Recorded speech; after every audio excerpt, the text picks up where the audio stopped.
오늘 우리에게 주신 말씀은 마태복음 5장 23절에서 26절 말씀입니다. 신약성경 6페이지입니다.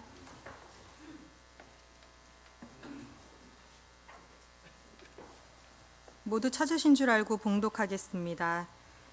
그러므로 예물을 제단에 드리려다가 거기서 내 형제에게 원망 들을 만한 일이 있는 것이 생각나거든 예물을 제단 앞에 두고 먼저 가서 형제와 화목하고 그 후에 와서 예물을 드리라.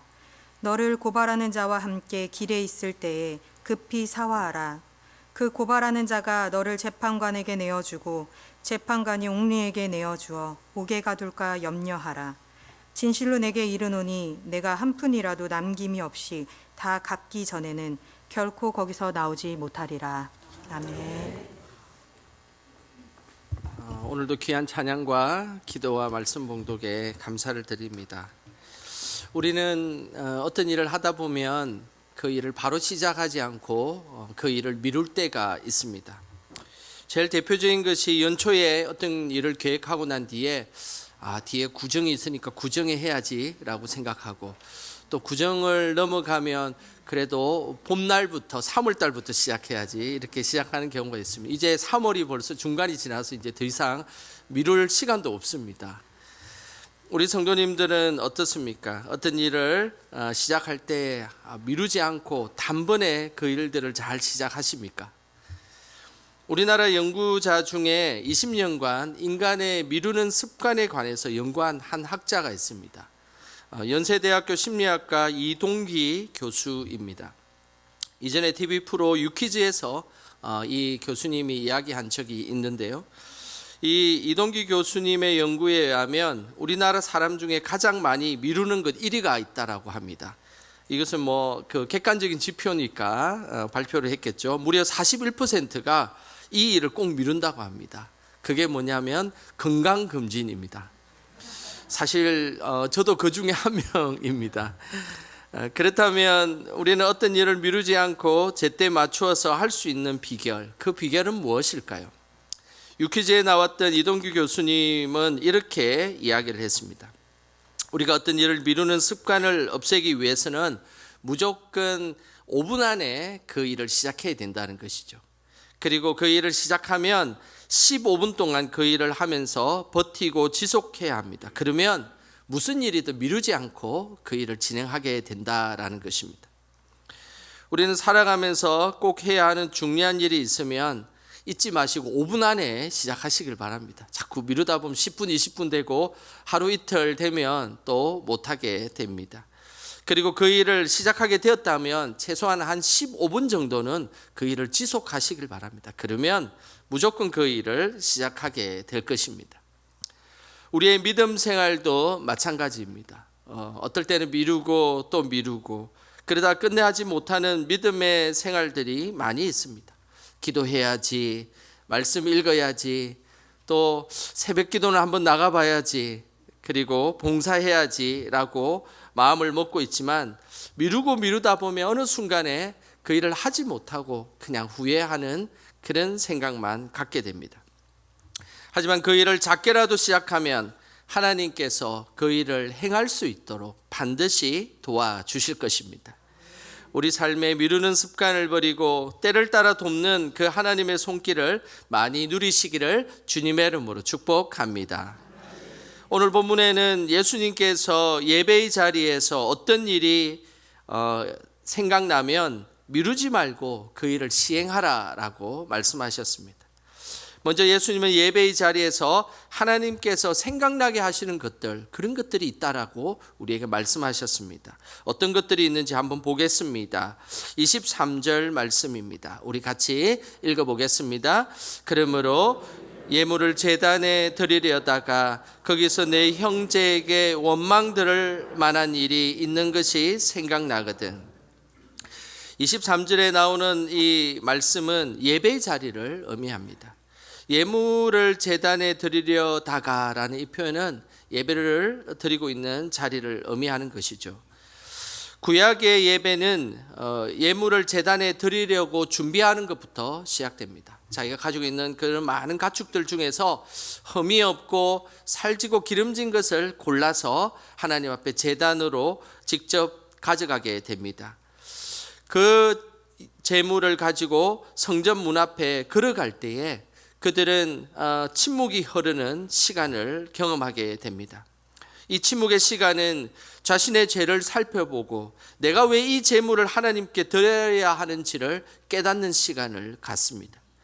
그때 자신의 내면을 살펴보면서 진정으로 하나님 앞에 나는 온전히 나아가고 있는지, 그리고 나는 하나님 앞에서 잘못된 행실이나 부족함은 없는지 그것을 살펴보고 그리고 무거운 성찰의 시간을 가지게 됩니다.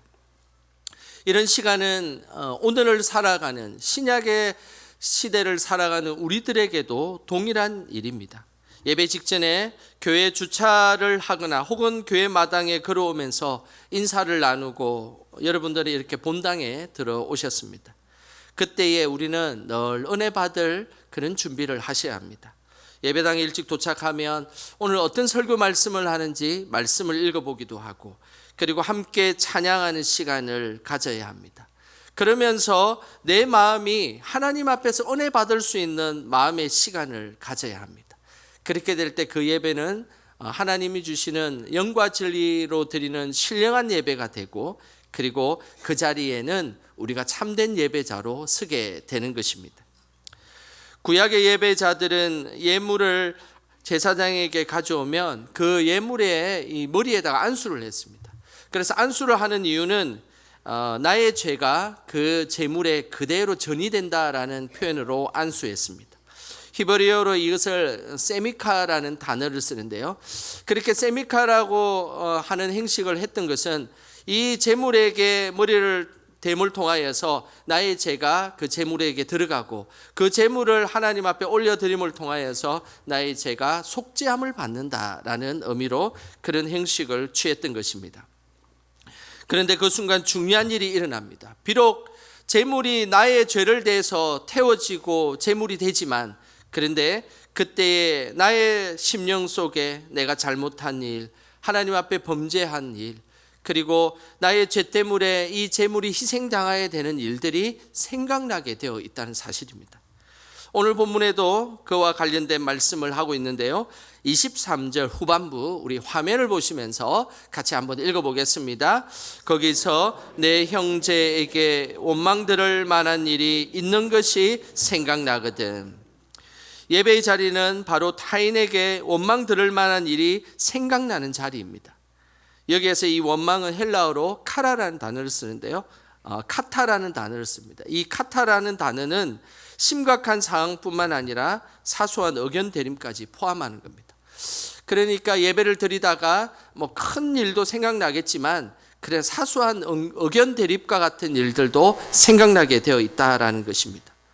하나님의 예배의 자리에서 우리가 타인에게 행한 일들을 생각나게 하십니다.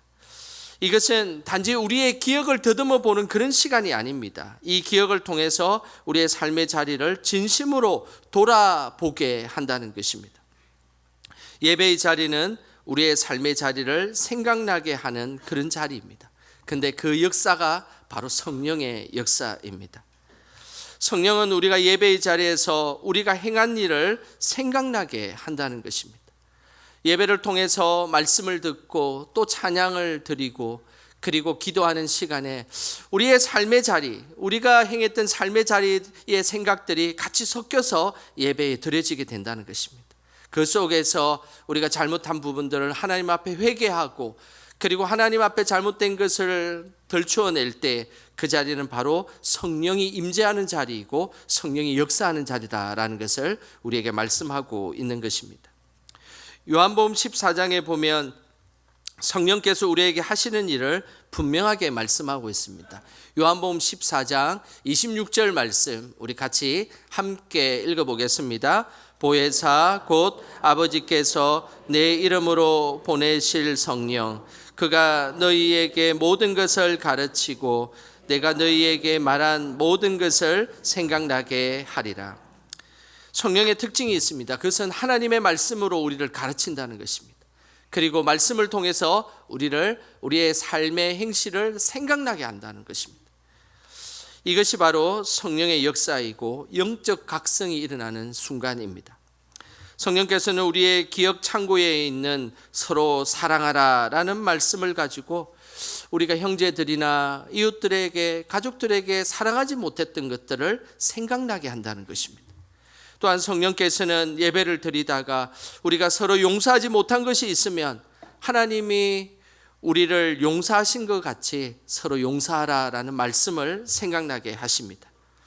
이런 영적 각성이 있는 예배, 그 예배가 바로 성령 충만한 예배이며 살아있는 예배다라고 할 수 있습니다. 우리 성도님들은 어떻습니까?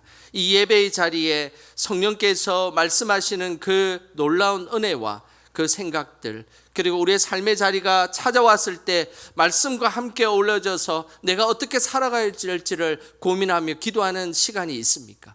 그 자리는 바로 성령의 충만한 시간이며 예배가 살아 역사하는 예배다라고 할 수 있는 것입니다. 예배 속에 말씀이 생각나서 우리의 삶을 돌아보는 영적 각성이 우리 성도들에게 다 있기를 주님의 이름으로 축복합니다. 예수님께서 십자가에 못 박혀 돌아가시기 직전에 제자들은 하나님 앞에서 큰 죄를 지었습니다. 하지만 이들이 죄를 지었을 때 무엇을 생각하느냐에 따라 그의 삶이 완전히 달라졌습니다. 예수님께 큰 죄를 지었던 사람은 가룟 유다와 베드로였습니다. 가룟 유다는 은 30에 예수님을 팔아버렸습니다. 그리고 베드로는 3번이나 예수님을 모른다 부인하고 욕까지 했던 사람입니다. 이들은 하나님 앞에서 용서받지 못할 큰 죄인이었습니다. 하지만 한 사람은 자살로 생을 마감하고 또 한 사람은 성령께서 그의 삶을 회복시켜 주셨습니다. 자살로 생을 마감한 가룟 유다의 모습을 보겠습니다. 마태복음 27장 3절 말씀 우리 같이 한번 읽어보겠습니다. 그때에 예수를 판 유다가 그의 정죄됨을 보고 스스로 뉘우쳐 그 은 30을 대제사장들과 장로들에게 도로 갖다 주며, 가룟 유다는 자신이 은 30에 예수님을 판 것에 대해서 오늘 성경에는 스스로 뉘우쳤다라고 말씀하고 있습니다. 그런데 이것은 성령의 역사가 아닙니다. 스스로 뉘우쳤다라는 이 말 속에는 자신의 죄책감과 자신의 생각으로 빠져들었다라는 그런 표현입니다. 자신의 죄책감의 역사는 결코 회복 불가능한 길로 안대한다는 것을 기억하셔야 합니다. 유다는 스스로 목을 베어 자살로 생을 마감하였습니다. 하지만 베드로는 하나님께 큰 잘못을 했지만 성령의 역사를 통하여 회복된 인물이 되었습니다. 베드로가 회복하는 장면을 한번 보겠습니다. 마태복음 26장 75절 말씀입니다. 우리 같이 읽어보겠습니다. 이에 베드로가 예수의 말씀에 닭 울기 전에 내가 3번 나를 부인하리라 하심이 생각나서 밖에 나가서 심히 통곡하니라. 베드로가 회복될 수 있는 것은 예수님께서 성령께서 누구의 말씀이 생각나게 하셨다라고 말씀하고 있습니까? 맞습니다. 예수님의 말씀입니다. 베드로에게 찾아온 것은 바로 예수님의 말씀이었습니다. 내가 닭 울기 전에 3번 부인할 것이다 라는 예수님의 말씀이 그의 심령을 두들겼다는 것입니다. 그 예수님의 말씀으로 인하여서 베드로는 자신의 잘못에 대해서 심히 통곡하며 회개하였습니다. 똑같은 죄를 지어도 자신의 말이 자신을 좌지우지하게 되면 그 사람은 그의 죄의 문제를 해결할 수 없습니다. 하지만 예수님의 말씀이 생각난다면 분명히 그 문제를 해결할 수 있습니다. 성령의 역사는 바로 그런 것입니다. 말씀을 통해서 우리의 영을 깨워 하나님 앞에 우리가 무엇을 잘못했고 어떤 회개를 해야 되는지를 분명하게 알려주는 것입니다. 항상 성령의 역사를 통해 우리의 영이 늘 깨어 있기를 주님의 이름으로 축복합니다. 예배 중에 성령께서 우리에게 말씀으로 우리의 잘못을 생각나게 하실 때에 우리는 어떤 모습을 보여야 할까요? 그 모습이 오늘 24절에 있습니다. 우리 24절 말씀 같이 함께 읽어 보겠습니다. 예물을 제단 앞에 두고 먼저 가서 형제와 화목하고 그 후에 와서 예물을 드리라. 예수님께서는 우리가 하나님께 예배 드릴 때에 성령을 통해서 하나님이 말씀하시는 그 말씀이 생각나면 오늘 먼저 가서 그 말씀을 실천하라고 말씀하셨습니다. 하나님의 말씀에 형제와 화목할 것을 말씀하셨다면 그 화목이 이루어질 수 있도록 드릴 예물을 잠시 내려놓고 하나님 앞에 화목한 후에, 그리고 그 형제와 화목한 후에 예배 드리라라고 말씀하고 있는 것입니다. 예배의 자리는 항상 말씀을 실천하는 자리가 되어야 합니다. 그냥 관념 속에 그냥 후회하고 그냥 나의 마음속에 담아두다가 멈추는 그런 것이 예배의 자리가 아닙니다. 예배의 자리는 늘 그 예배에 드렸던 그 하나님 주셨던 그 말씀이 우리의 삶에 실천되어지고 그리고 행해지고, 그렇게 나아갈 때에 진정한 하나님께서 원하시는 하나님의 예배가 되는 것입니다. 예배 드리기 전에 형제와 먼저 화목해라는 이 말씀은 사실은 누구에게나 쉬운 말씀이 아닙니다. 우리는 살아가다 보면 관계가 틀어지기도 하고, 또 우리는 부족한 사람들이기에 말 실수를 하기도 하고, 담을 수 없는 그런 말들이 우리 안에 관계를 깨어지게 만드는 일들이 많습니다. 그래서 우리는 당장이라도 일어나서 예배드리는 중에 찾아가서 그 화목을 구해야 된다라고 말씀하고 있습니다. 여기에서 중요한 사실이 하나가 있습니다. 그것은 하나님의 말씀이라는 것, 그 하나님의 말씀을 실천하는 자리는 나의 생각과 자존심보다 말씀이 더 우선되어야 한다는 것입니다. 하나님께 드리는 공적 예배와 우리의 삶의 예배가 일치할 때에 그 예배는 하나님이 받으시는 것입니다. 하나님께 공적 예배만 드린다면 우리는 공적 예배에만 집중하게 될 것입니다. 그러나 하나님은 우리가 드리는 삶의 예배도 드리기를 원하십니다. 그래서 이 공적 예배는 사실은 삶의 예배와 엉켜서 하나님 앞에 드리는 것입니다. 그래서 그 부분에서 깨어진 부분이 있고 상한 부분이 있다면 하나님께서 그것을 회복시키고 하나님 앞에 온전히 예배자로 나아갈 것을 말씀하고 있는 것입니다. 누가복음 19장에 보면 여리고의 세리장 삭개오의 이야기가 나옵니다. 여리고는 오늘날도 그곳이 아주 부유한 곳이지만 2000년 전 예수님이 있었을 그 시대도 여리고는 매우 부유한 지역이었습니다. 그 여리고는 그 해수면보다 밑에 마이너스 한 250m 아래에 있는 그런 아주 특별한 그런 도시입니다. 그러다 보니까 해수면 밑으로 한 250m 밑에 있다 보니까 그곳은 늘 이렇게 따뜻하고 온실과 같은 그런 곳이었습니다. 기후의 변화가 얼마 있지 않고 늘 온실과 같은 곳이고, 그리고 그 여리고로 가면 그곳에 오아시스 같이 물이 아주 풍부하게 많이 나옵니다. 그래서 그 물을 지금도 이스라엘은 끌어올려서 사용하기도 합니다. 그러니 기후도 따뜻하고 물이 많이 제공되니까 식물들이 얼마나 많이 자라겠습니까? 그래서 여리고는 그때 당시에 농업이 활성화되어 있고, 그리고 그 농업을 통하여 거둬들인 세금이 그 다른 어떤 지역보다 어마어마하게 많은 세금을 거둬들였던 곳, 그곳이 바로 여리고였습니다. 그 여리고의 모든 세금을 총괄하는 세리장, 그는 막대한 부를 누리고 권력을 누렸습니다. 그 자가 바로 오늘 누가복음에 등장하는 삭개오입니다. 삭개오는 돈이 많은 부자였습니다. 그리고 힘이 센 권력자였습니다. 예수님에 대해서 그래도 삭개오는 관심이 많았습니다. 어느 날 예수님이 이 여리고 땅에 온다는 소문을 들었습니다. 그래서 예수님을 삭개오는 너무너무 보고 싶었습니다. 그래서 예수님을 보러 나왔는데 삭개오는 그 당시 키가 작아가지고 제대로 예수님을 볼 수 없었습니다. 때마침 옆에 돌 무화과 나무가 있어서 그 무화과 나무를 올라갔습니다. 그때 예수님은 다른 사람을 찾아가지 않고 삭개오에게 찾아오셨습니다. 그리고 삭개오 집에 들어가셨습니다.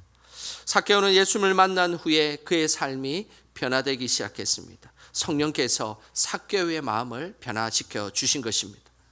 성령께서 삭개오의 마음을 변화시켜 주자 삭개오는 예수님의 진정한 예배자가 되었습니다.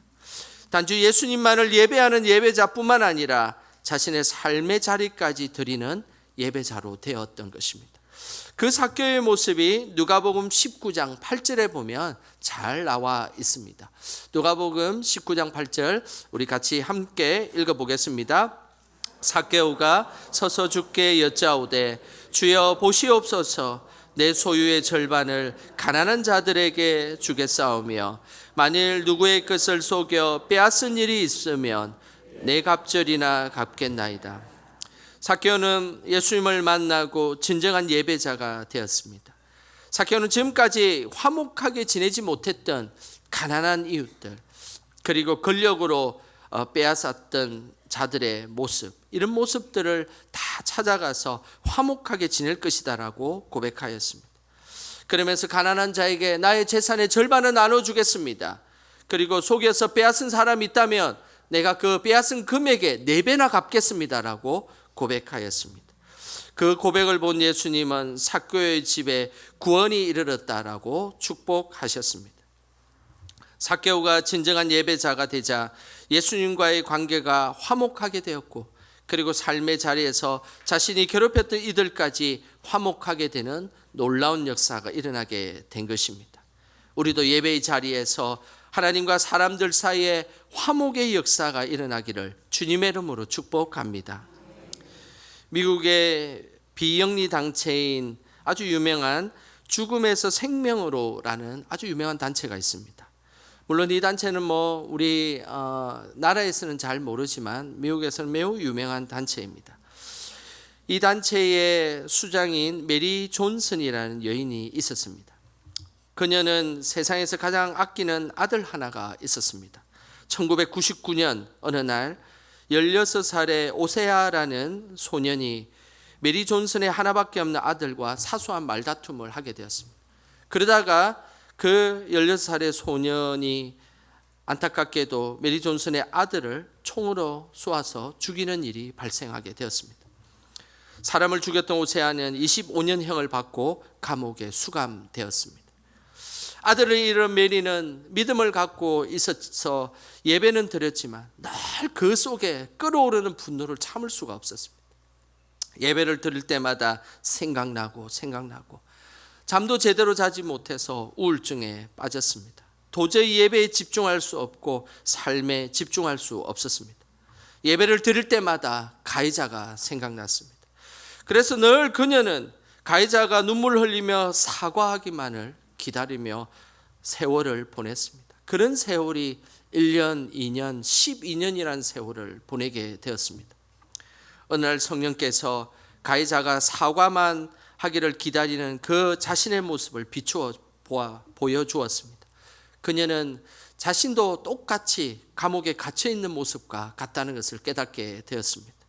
그 순간 성령께서 너가 온전한 예배자가 되고 심리적인 감옥에 나오려면 너가 먼저 가서 형제와 화목해라라는 말씀을 주었습니다. 사건 발생 12년이 지난 어느 날 메리는 용기를 내었습니다.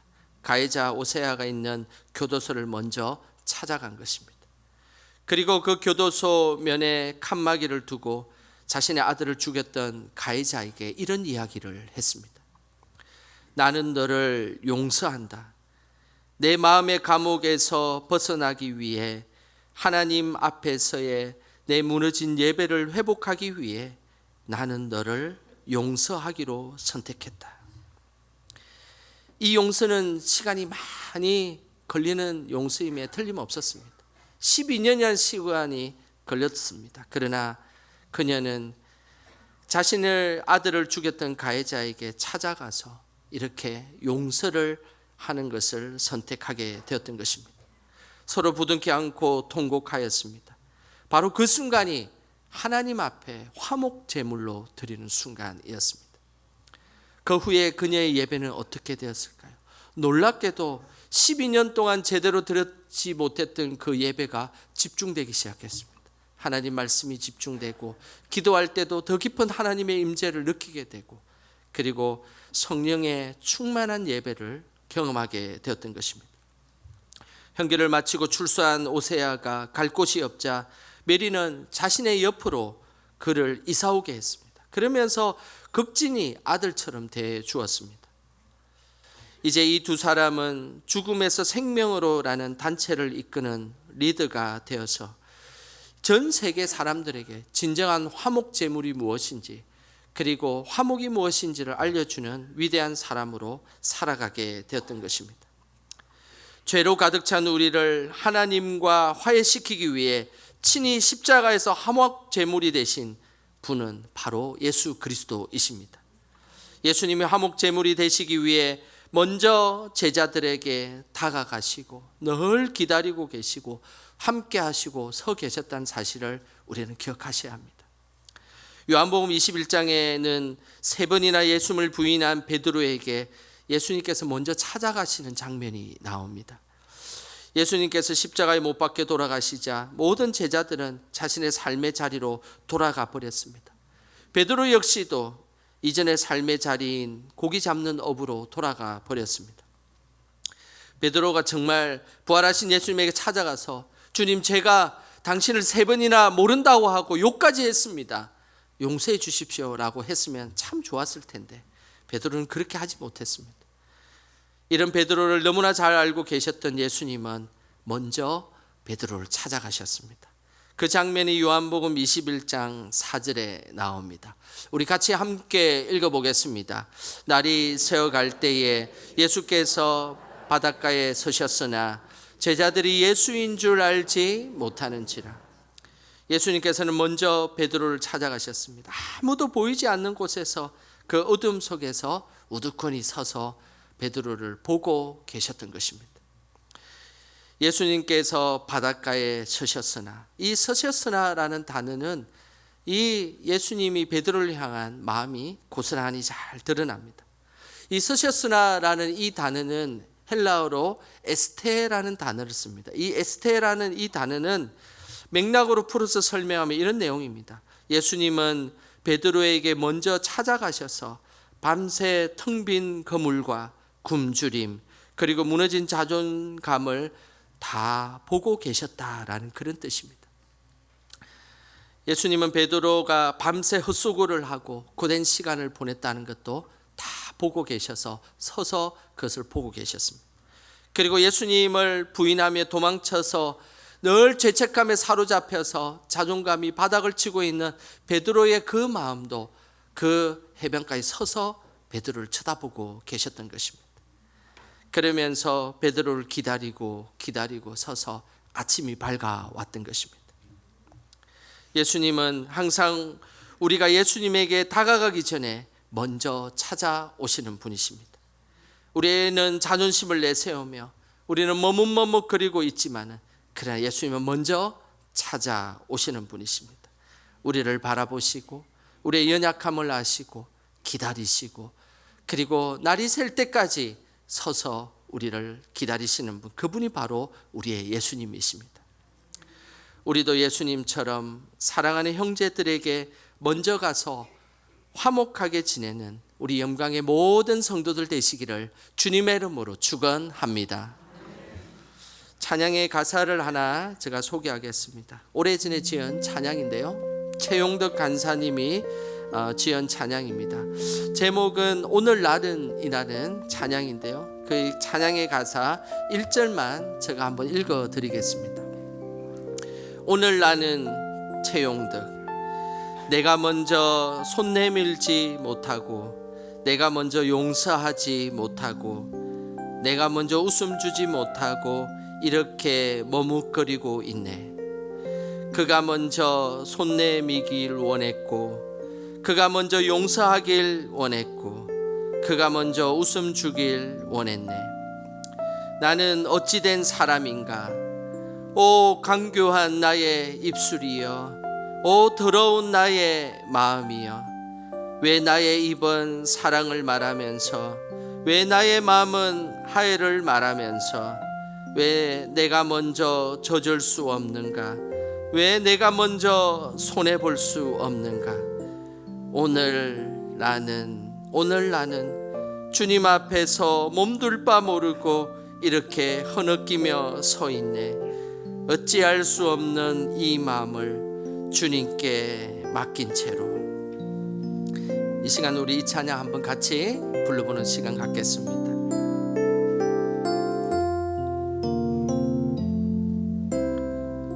내가 먼저 손 내밀지 못하고 내가 먼저 용서하지 못하고 내가 먼저 웃음 주지 못하고 이렇게 머뭇거리고 있네.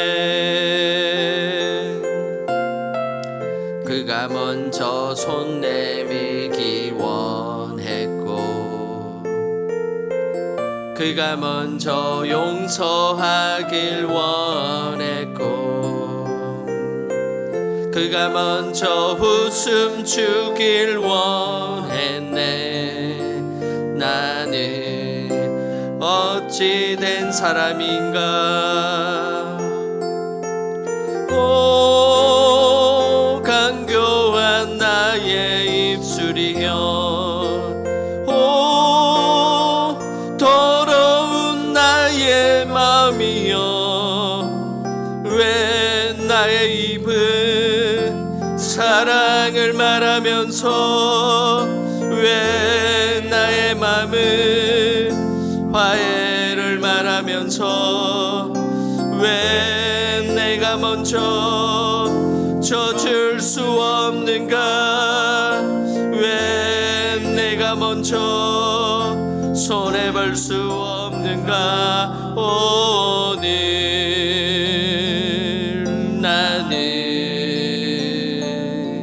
오늘 나는 주님 앞에서 몸둘 바 모르고 이렇게 흐느끼며 서 있네. 어찌할 수 없는 이 맘을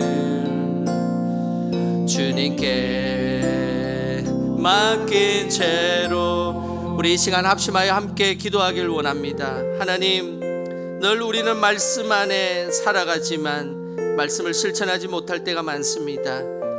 사랑하라고 용서하라고 이야기하지만 늘 머뭇거리며 우리의 자존심을 내세울 때가 많습니다. 주여, 하나님, 불쌍한 저희들을 용서하여 주시고 늘 말씀에 막힌 채로 살아가게 하여 주시옵소서.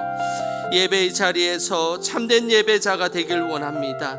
그래서 하나님, 우리가 드리는 모든 예배가 하나님 영적 각성이 있는 거룩한 예배가 되게 하여 주시옵소서. 우리에게 그런 믿음 가질 수 있도록, 그런 예배자가 될 수 있도록 이 시간에 우리 주여 크게 부르고 합심하여 기도하겠습니다. 주여, 하나님 아버지, 이 시간 주님의 은혜를 구하며 기도하며 나아갑니다. 성령 하나님 함께하여 주시옵소서. 저희들은 부족할 때가 많습니다. 하나님, 우리는 늘 머뭇거리며 하나님 중요한 일들을 미룰 때가 많습니다. 때로는 우리의 자존심으로, 때로는 우리의 연약함으로 그럴 때가 너무 많습니다.